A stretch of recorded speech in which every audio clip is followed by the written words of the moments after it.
نحمده ونصلي على رسوله الكريم. أما بعد فأعوذ بالله من الشيطان الرجيم. بسم الله الرحمن الرحيم.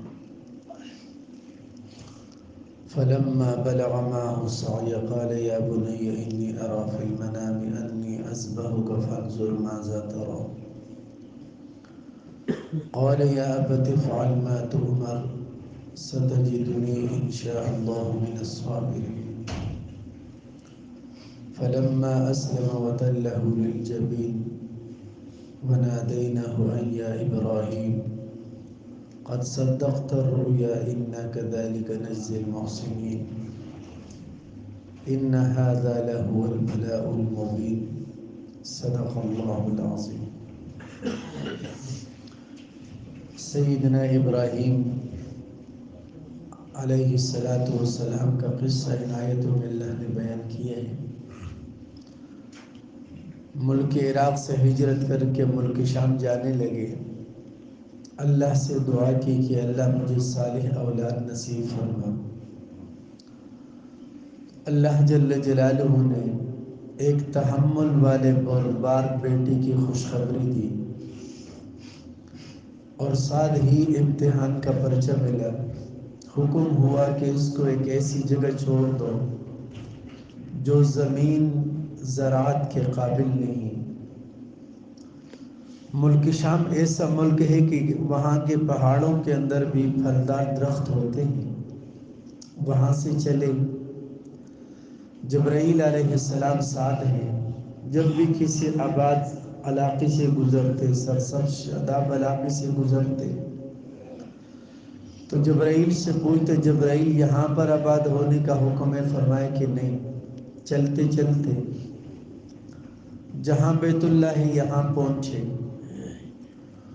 اور وہیں پر حضرت حاجر علیہ السلام اور اسماعیل علیہ السلام کو چھوڑ کر واپس جانے لگے. حضرت حاجر پیچھے پیچھے سے آ رہی تھی اور پوچھ رہی تھی اِلیٰ مَن تَتْرُکُنَا، اے ابراہیم کس کے حوالے ہمیں چھوڑ کے جا رہے ہو؟ پھر خیال ہے کہ شاید اللہ کے نبی ہیں اور یہ اللہ کا حکم ہو. تو کہنے لگی اللہ امرک، کہ ابراہیم کیا یہ اللہ کا حکم ہے کہ آپ ہمیں یہاں چھوڑ کے جا رہے ہو؟ تو ابراہیم علیہ السلام نے اشارہ کیا ہاں اللہ کا حکم ہے. تو ایسے ایمان والی کہنے لگی فَإِذَا اللَّهُ يُضَيِّعُنَا، اگر یہ اللہ کا حکم ہے تو اللہ پاک ہمیں ضائع نہیں کریں گے. یہ یقین تھا کہ جو اللہ کے حکم کو پورا کرے، ظاہری حالات جان دینے کی کیوں نہ ہو، اللہ جل جلالہ ان کی زندگیوں کو بناتے ہیں. تو فرمایا اگر اللہ کا حکم ہے بے شک آپ تشریف لے جائیں. جب ابراہیم علیہ السلام وہاں سے واپس ہوئے اور حضرت حاجرہ اور اسماعیل علیہ السلام آنکھوں سے غائب ہو گئے، مفسرین نے لکھا ہے کہ قدے کے مقام پر پہنچ کر پھر ابراہیم علیہ السلام نے اللہ سے دعا کی ربی انی اسکنت من ذریتی بواد غیر ذی زرع عند بیتک المحرم، کہ اللہ میں اپنے بیوی کو اپنے بچے کو ایک ایسی مقام پہ چھوڑ کے جا رہا ہوں کہ جہاں زندگی کا کوئی سبب نہیں. عند بیتک المحرم، تیرے احترام والے گھر کے پاس چھوڑ کے جا رہا ہوں. لیقیم الصلاۃ، اے اللہ آپ ان کو پھل دے دیں. اب نبی نے دعا کی اور بالکل ظاہر کے خلاف دعا کی. بقول مولانا نصیر خان صاحب رحمۃ اللہ علیہ فرمایا کرتے تھے کہ اللہ پاک داعیوں کی دعاؤں کو بالکل ظاہر کے خلاف قبول کرتا ہے. ظاہر تو یہ ہے کہ جہاں پانی ہو، نہر ہو، چشمہ ہو، وہاں پہ پھل ہوتا ہے. جہاں لقدق میدان ہو، کوئی پانی کا قطرہ نہ ہو، وہاں پھل کیسے ہوگا؟ لیکن فرمایا وَارْزُقْهُم مِّنَ الثَّمَرَاتِ، اے اللہ ان کو ہر قسم کا پھل دے دیں تاکہ آپ کا شکر ادا کریں. تو اللہ نے جبرائیل علیہ السلام کو حکم دیا اور جبرائیل علیہ السلام ملک شام کے ایک ٹکڑے کو اٹھا کر بیت اللہ سے 30-35 کلومیٹر فاصلے پر رکھ دیا طائف۔ یہ طائف جو سرسبز اور شاداب اور باغی علاقہ ہے، اور وہاں کے پھل، انار اور انگور پوری دنیا میں مشہور ہیں۔ یہ ملک شام کا ٹکڑا ہے۔ پھر حضرت حاجرہ کبھی صفا کے پہاڑ پہ دوڑ رہی ہے، کبھی مروہ پر پانی کی تلاش میں۔ تو ایک ایمان والی عورت اللہ کے دین کو لیے قربانی دے رہی ہے، اللہ کے امر کو پورا کرنے کے لیے قربانی دے رہی ہے، تو اللہ کے ہاں دین کے لیے قربانی دینے والوں کا کیا مقام اور مرتبہ ہے کہ حضرت حاجرہ کے پاؤں سے ٹکرانے والے زمین کو اللہ نے صفا اور مروہ بنا دیا۔ ان الصفا والمروہ من شعائر اللہ، اور یہ اللہ کی شعائر میں سے ہیں۔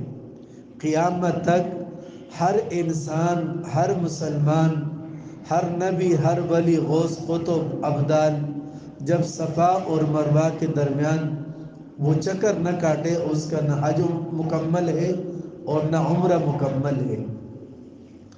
جب اسماعیل علیہ السلام بڑے ہو گئے، فلما بلغ معه السعی، اور جب پہنچے اس عمر کو والد کے ساتھ دوڑنے کے، چلنے پھرنے کے، کام کاج کے، تو حضرت ابراہیم علیہ السلام نے خواب دیکھا، اور خواب یہ دیکھا کہ میں اپنے بیٹے کو ذبح کر رہا ہوں۔ یہ نہیں دیکھا کہ ذبح کر دیا، یہ دیکھا ذبح کر رہا ہوں۔ تو پہلے مرتبہ خواب دیکھا تو بکروں کی قربانی دی، پھر خواب دیکھا، پھر گائے وغیرہ کی قربانی دی، پھر خواب دیکھا، پھر اونٹوں کی قربانی دی، پھر سمجھ گئے کہ خواب میں اشارہ اسماعیل علیہ السلام کے ذبح ہونے کی طرف ہے، اور خواب بھی وہی ہے۔ آپ صلی اللہ تعالی علیہ وسلم کو ابتدا کے اندر خواب ہی نظر آتے تھے، اور صبح کے ظاہر ہونے کی طرح یقینی طور پر وہ اللہ نے سچا کر کے دکھلایا۔ اس لیے نبی علیہ السلام نے ارشاد فرمایا کہ اچھے خواب نبوت کا 36واں حصہ ہے۔ تو نبی کا خواب وہی ہے۔ پھر سمجھ گئے کہ اسماعیل علیہ السلام کے ذبح ہونے کی طرف اشارہ ہے۔ قال یا بنی، تو اسماعیل علیہ السلام سے فرمانے لگے کہ اے میرے بیٹے، انی ارا فی المنام، میں خواب میں دیکھتا ہوں، انی اذبحک، کہ میں آپ کو ذبح کرتا ہوں، فانظر، دیکھ، ماذا ترا، تو کیا دیکھتا ہے۔ سوال کرنے کا مقصد یہ تھا کہ وہ بھی ذہنی طور پر تیار ہو جائے، اور وہ بھی آمادہ ہو جائے، اور وہ بھی نیت کر لے، اور اس خیر کے کام میں وہ شریک ہو۔ اس لیے پوچھنا نہیں تھا کہ رائے نہ ہو تو ذبح نہ کریں۔ فرمایا کہ ذبح تو میں نے کرنا ہے، لیکن آپ بتائیں کہ آپ کا کیا رائے ہے۔ قال، اسماعیل علیہ السلام فرمانے لگے، یا ابتی، اے میرے ابا جان، افعل ما تؤمر، کر جو اللہ کا امر ہے، اور دین کی بنیاد یہی ہے، امر الہی کو دیکھ کر چلنا۔ بہت سارے لوگ حکمت تلاش کرتے ہیں کہ اس میں حکمت کیا ہے، کیا مطلب کہ اگر اس میں حکمت ہے میں یہ کام کروں، حکمت نہ ہو تو میں یہ کام نہ کروں۔ بقول حکیم الامت مولانا شیخ علی تانوی رحمۃ اللہ علیہ فرمایا کہ اگر کوئی ملازم رکھے اور ان سے کہے کہ جاؤ 5 کلو گوشت لے آنا، اور 2 کلو سبزی لے آنا، اور 1 کلو گھی لے آنا، اگر وہ کہے کہ 5 کلو کیوں، 2 کلو سبزی کیوں، 1 کلو گھی کیوں، اس کو زیادہ کیوں نہ کروں، اس کو کم کیوں نہ کروں، تو فرمایا کہ اگر آگے سے یہ سوال کرے تو ایسا ملازم رکھنے کے لیے کوئی تیار نہیں ہے۔ ملازم کا کام یہ ہے کہ ان کو جو کام ملے وہ اس کو کرے۔ تو فرمایا کہ دین کی بنیاد کیا ہے، افعل ما تؤمر، کہ جو اللہ جل جلالہ کا حکم ہو، امر ہو، انسان اس کو پورا کرے۔ اور علماء نے لکھا ہے کہ حدیث بھی وحی کی طرح ہے، اور یہ بھی اللہ کا حکم ہے، اور اس میں اسی کی طرف اشارہ ہے کہ ابراہیم علیہ السلام کے سوال پر اسماعیل علیہ السلام نے فرمایا افعل ما تؤمر، کہ جو اللہ نے حکم دیا آپ ان کو کر دیں۔ حالانکہ اللہ نے ظاہراً حکم نہیں دیا، بلکہ خواب میں ابراہیم علیہ السلام نے دیکھا تھا، لیکن وہی خواب بھی نبی کی وحی ہے، اور وہ بھی اللہ جل جلالہ کا امر اور اللہ جل جلالہ کا حکم ہے۔ پھر فرمانے لگے ستجدنی، آپ مجھے پائیں گے انشاءاللہ، اگر اللہ نے چاہا، من الصابرین، صبر کرنے والوں میں سے۔ یعنی عاجزی کا اظہار کیا اسماعیل علیہ السلام نے کہ ابا جان، بہت سارے ایسے آدمی گزرے ہیں اور زمین پر ہیں جو صبر کرنے والے ہیں، تو فرمایا کہ ان صبر کرنے والوں میں سے آپ ایک اسماعیل علیہ السلام کو بھی پائیں گے، آپ اللہ جل جلالہ کے امر کو پورا فرما دیں۔